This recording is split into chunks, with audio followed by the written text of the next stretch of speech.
Olá pessoal, esse é o canal Mecanismo de Ação, um canal que trata de fisiologia, farmacologia e afins, tá?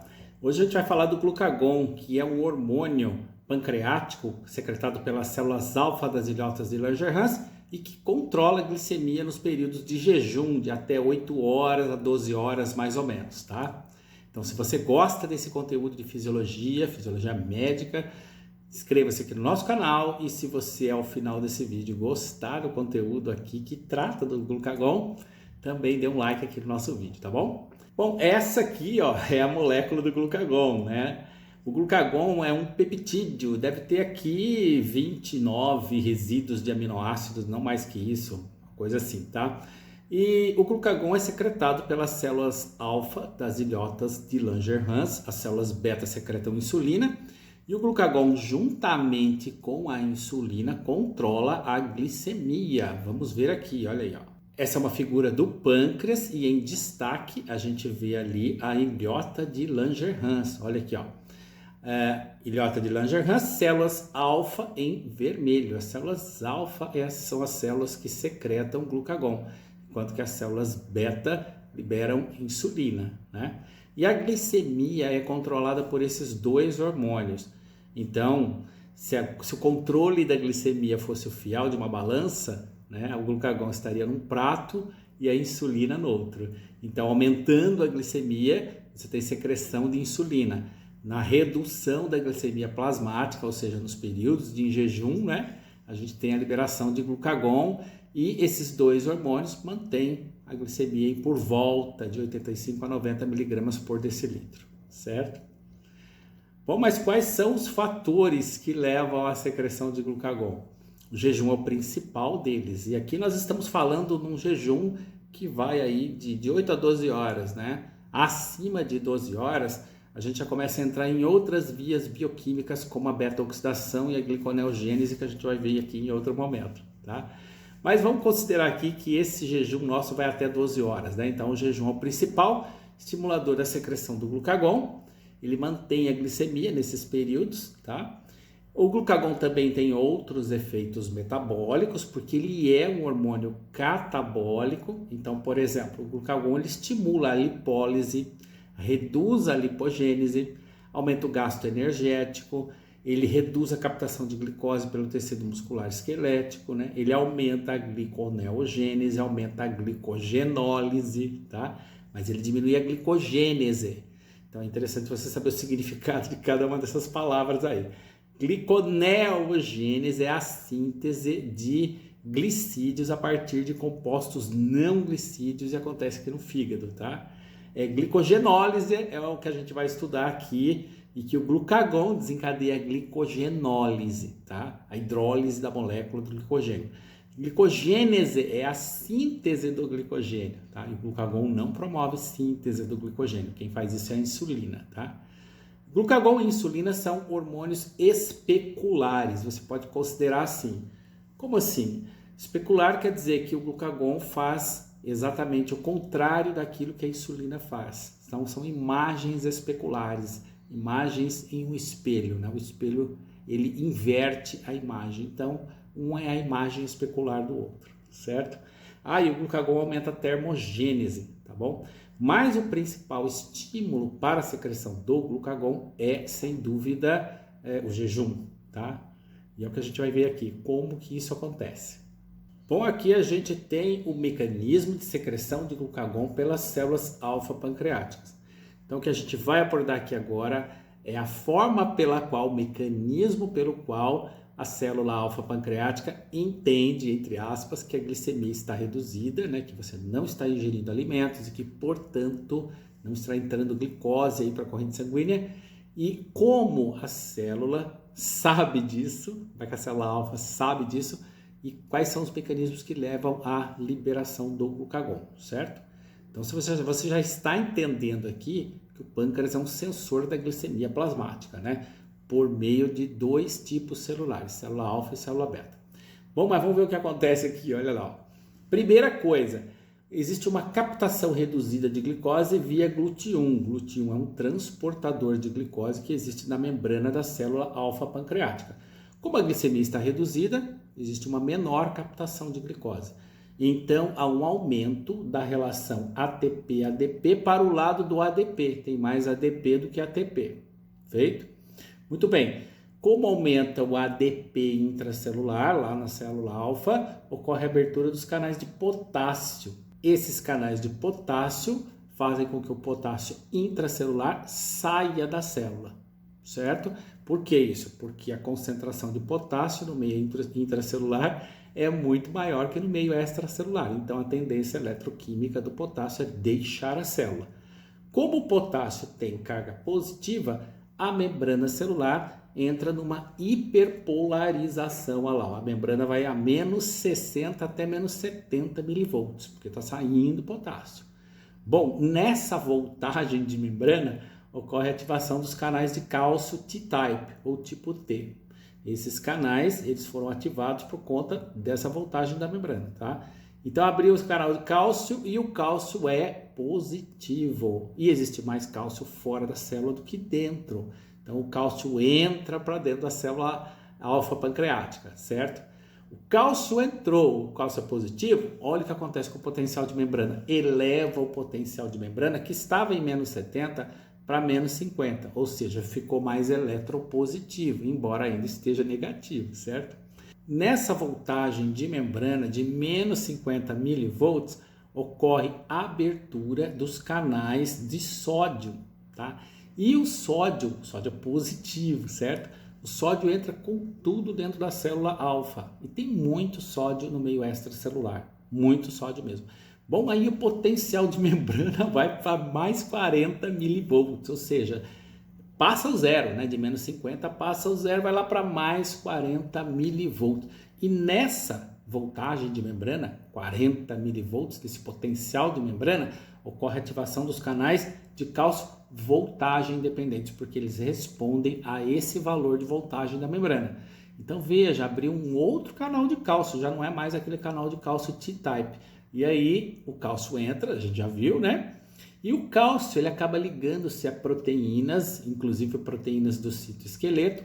O citoesqueleto se move, se contrai na célula, né? Arrastando as vesículas que contêm glucagon para próximo da membrana da célula alfa. E aí essas vesículas se coalescem com a membrana plasmática e o glucagon é liberado. Feito? Então toda essa variação de membrana e esse potencial de membrana serve somente para liberar glucagon, tá? Que demais! Então, se você não entendeu, você volta de novo aí, que parece ser complicado, mas não é. Só existem algumas variações e potencial de membrana, mas se você voltar, você vai entender direitinho, certo? Então, vamos seguir. Bom, essa é a molécula do glicogênio. A gente está falando do glucagon e o principal efeito do glucagon é hidrólise da molécula do glicogênio, certo? Então, o glicogênio é um homopolímero de glicosas ligadas entre si por ligações glicosídicas alfa-1,4 com ramificação em alfa-1,6. Tá ali, ó, aquele verdinho ali é a ramificação alfa-1,6, tá? E todas as outras aqui são alfa-1,4. E aqui embaixo a gente tem um grânulo de glicogênio. Você vê, né, que o glicogênio é mais denso quando chega na periferia e é menos denso já no centro. Aquelas duas bolinhas pretas ali indicam a glicogenina, uma proteína que serve como molde, como precursor, né, para a síntese da molécula do glicogênio. E essa operação chama glicogênese, que a gente vai ver em outro momento, tá? Mas ele tem um grânulo de glicogênio, certo? E na imagem de cima você vê todas aquelas bolinhas pretinhas ali, são grânulos de glicogênio. Legal, né? Bom, o glicogênio é a reserva de energia na forma de carboidratos que existe tanto no fígado quanto no músculo esquelético, tá? A gente pode dizer que o glicogênio é o amido animal, tá? Inclusive ele tem uma ramificação bastante similar ao amido. Bom, e como é que acontece a cisão da molécula do glicogênio, né? O glucagon é que desencadeia esse efeito. Olha que interessante, ó. O glucagon vai se ligar a receptores da célula alfa-pancreática, a gente vai ver o detalhe dessa ligação direitinho mais adiante, né? E vai desencadear uma maquinaria bioquímica interna que vai levar à fosforilação de uma enzima chamada glicogênio fosforilase. Então entenda bem, o glucagon liga lá na membrana da célula alfa-pancreática em seu receptor, desencadeia uma cascata de sinais bioquímicos internos, a gente vai ver mais para adiante, e essa cascata de sinais ativa uma enzima chamada glicogênio fosforilase, ou seja, nós vamos ter a fosforilação da glicogênio fosforilase. Não confunda, o nome da enzima é glicogênio fosforilase. E como ela sofre fosforilação, então a gente fala que fosforilou a glicogênio fosforilase. Ih, rapaz. Parece um quebra-língua aí, mas não é, tá? É assim mesmo o negócio. Bom, essa glicogênio fosforilase, ela promove a cisão, a quebra, a hidrólise das ligações glicosídicas alfa-4 da molécula do glicogênio e vai liberando glicose 1-fosfato, tá? Olha ali, ó, aquela é a glicogênio fosforilase. Como a hidrólise do glicogênio acontece em um meio rico em grupos fosfato, a gente não fala hidrólise do glicogênio, né? Eu vou falar aqui um pouco hidrólise do glicogênio, mas o termo correto é fosforólise do glicogênio, tá? Daí, olha aqui, ó, a glicogênio fosforilase, ela vai quebrando as moléculas, né, de glicogênio e liberando glicose 1-fosfato. Quando falta 3 oses para chegar num ponto de ramificação, tem uma outra enzima chamada transferase que transfere um grupo de 3 oses para um outro ponto de ligações alfa-4. Olha aí que legal, né? E aí a glicogênio fosforilase vai fazendo isso de novo, vai quebrando ligações glicosídicas alfa-4. Você vai ver que vai sobrar no final somente pontos de ramificação alfa-1,6. Tá? Por quê? Porque todas as ligações alfa-4 foram hidrolizadas pela glicogênio fosforilase. Então vai sobrando só os pontos de ramificação. E quem é que hidrolisa, quem é que promove a cisão desses pontos de ramificação alfa-1,6? Uma enzima chamada alfa-1,6 glicosidase. Ou então, se você não lembrar desse nome, você fala enzima desramificadora do glicogênio, que dá na mesma. Bom, agora o que acontece é o seguinte, a gente liberou um monte de glicose 1-fosfato. Tá? Glicose 1-fosfato à vontade. Mas o que a gente precisa fazer agora? A gente precisa trocar o fosfato do carbono 1 da glicose para o carbono 6. Mas por que tem que fazer isso?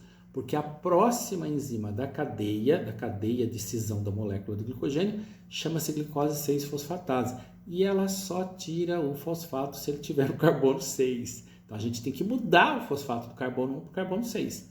Quem faz isso é a fosfoglicomutase. Mutase do latim, mudança. Ela vai mudar o fosfato do carbono 1 para o carbono 6. Simples assim. Tá lá, ó. E aí a gente vai transformar todas as glicoses 1-fosfato em glicose 6-fosfato. Feito? Bom, depois que isso acontece, a gente tem a enzima glicose 6-fosfatase. É ela que retira o grupo fosfato do carbono 6 da molécula de glicose. Como o fosfato tem uma carga negativa, quando a glicose for chegar perto ali da membrana plasmática para ela ganhar a corrente sanguínea, estamos falando do fígado, né? O fosfato não permite, porque ele tem uma carga negativa, então ele volta para dentro da célula, tá? Fica ali. Então, o que acontece agora? A glicose 6-fosfatase corta esse fosfato, libera a glicose dessa carga negativa do fosfato e a glicose pode chegar e ganhar a corrente sanguínea. Feito? Bom, isso acontece no fígado, mas o músculo esquelético, ele não tem a enzima glicose 6-fosfatase. Não tem, só o fígado. Bom, se o músculo não tem essa enzima, a hidrólise, a cisão da molécula do glicogênio, vai até a formação de glicose 6-fosfato. Tá, mas e aí? Não vai para a corrente sanguínea? Não, não vai. O glicogênio do músculo fica somente dentro do músculo esquelético. O músculo é egoísta. A hidrólise do glicogênio do músculo esquelético acontece? Sim, acontece. Para uso do músculo e não para manter a glicemia. Quem mantém a glicemia é o fígado, tá?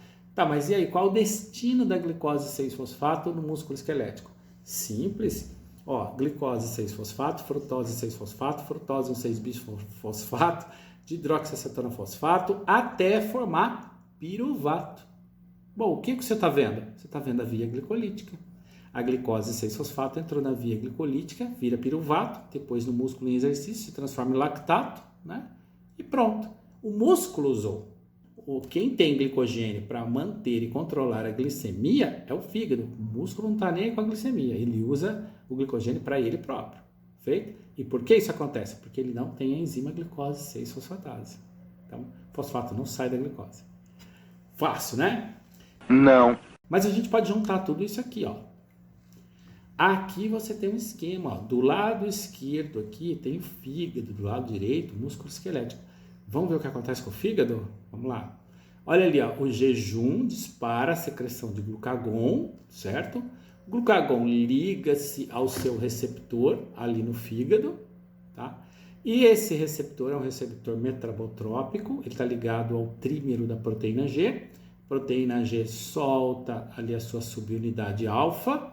A gente tem um vídeo aqui que trata só desse mecanismo aí de sinalização da proteína G, etc. Tá? Você pode consultar e ver depois e aprender. Bom, enfim, soltou a subunidade alfa, ela estava ligada ao GDP, ela liga-se ao GTP, forma um dímero alfa-GTP que ativa a enzima adenilatociclase. A adenilatociclase, ela corta o ATP em AMP cíclico, adenosina monofosfato cíclico, aumentando os níveis intracelulares de AMP cíclico. Esse AMP cíclico intracelular, ele vai ativar a proteína sinase A. E a sinase A, ela faz uma coisa, sinase ou quinase, tá? Tanto faz. Ela fosforila no nível do substrato. E ela fosforila quem? Ela coloca grupos fosfatos em quem? Exatamente na glicogênio fosforilase, que estava inativa na forma B. Mas quando ela recebe esse grupo fosfato, ela fica ativa na forma A. E nessa forma ativa, o que ela faz? Ela hidrolisa as ligações alfa-1,4 da molécula do glicogênio até formar glicose 1-fosfato. Depois a gente tem a mutase, que transforma a glicose 1-fosfato em glicose 6-fosfato, né? E aí a glicogênio fosforilase que retira o fosfato. Pronto, a glicose ganhou a corrente sanguínea e você recompôs a glicemia. Muito bem, e se você estiver fazendo exercício físico, como é que fica o glicogênio do músculo? Acontece tudo do mesmo jeito, né? Olha lá, você pode até trocar o hormônio ali, em vez de glucagon, você pode colocar em exercício físico, tá? Vamos colocar adrenalina, noradrenalina, pode, ó. Mas vamos continuar com o glucagon. O glucagon interage ali no receptor, né, lá no músculo esquelético, no miócito, acontece tudo a mesma coisa. A proteína G libera a subunidade alfa que troca o GDP por GTP, ativa a adenilatociclase, inicia a hidrólise, né, a fosforólise, a cisão da molécula do glicogênio. Mas veja onde é que para. Para na formação de glicose 6-fosfato. E por quê? Porque o músculo esquelético não tem a enzima glicose 6-fosfatase, portanto, o músculo não colabora para a glicemia plasmática. O glicogênio do músculo é só dele e fim de papo. Certo? Fácil o negócio, né? Não é difícil. Você pode voltar ao vídeo se você não entendeu alguma coisa, etc. Tá bom?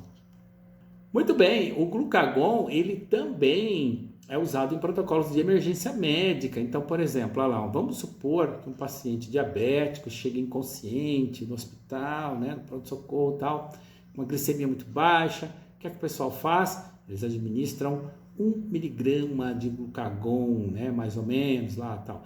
É considerado tratamento protocolar, olha aí, ó, de primeira linha para hipoglicemia severa, em pacientes inconscientes, né, ou incapazes de ingerir carboidratos orais, especialmente em ambientes não hospitalares. Mas isso, bom, fazendo isso, né, aplicando o glucagon, o que é que se busca com isso? Busca-se que o glucagon inicie a hidrólise do glicogênio hepático e aí restaura a glicemia, tá? Que estava aí, olha, 40 miligramas, ela volta para o seu valor de referência, tá?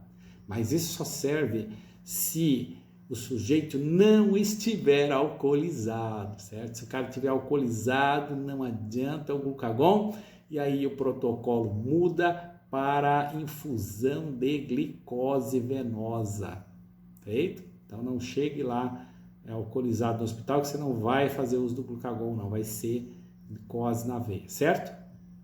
Fácil, né? Muito legal, tenho certeza que você entendeu. Se você não entendeu, deixa um comentário aí que a gente busca resolver a sua dúvida, certo? E se você entendeu, diga aí nos comentários quem é esse pessoal aí, uma banda muito legal que canta uma música chamada Every Breath You Take. Meu inglês não tá muito bom, né? Mas dá para saber, né? Coloque aí nos comentários quem é esse trio aí que é muito legal mesmo, tá?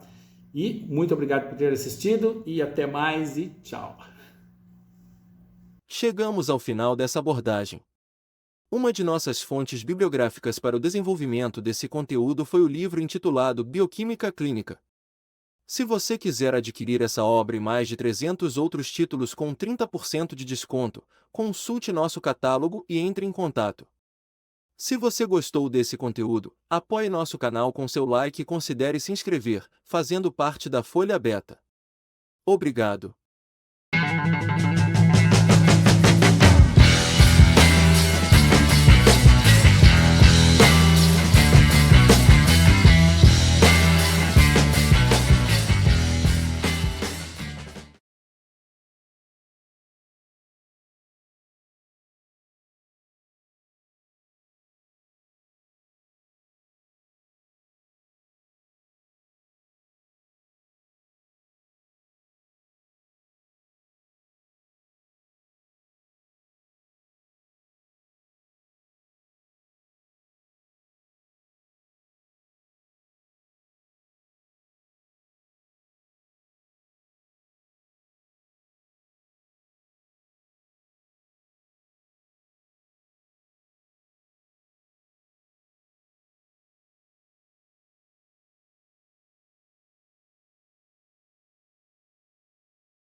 Chegamos ao final dessa abordagem.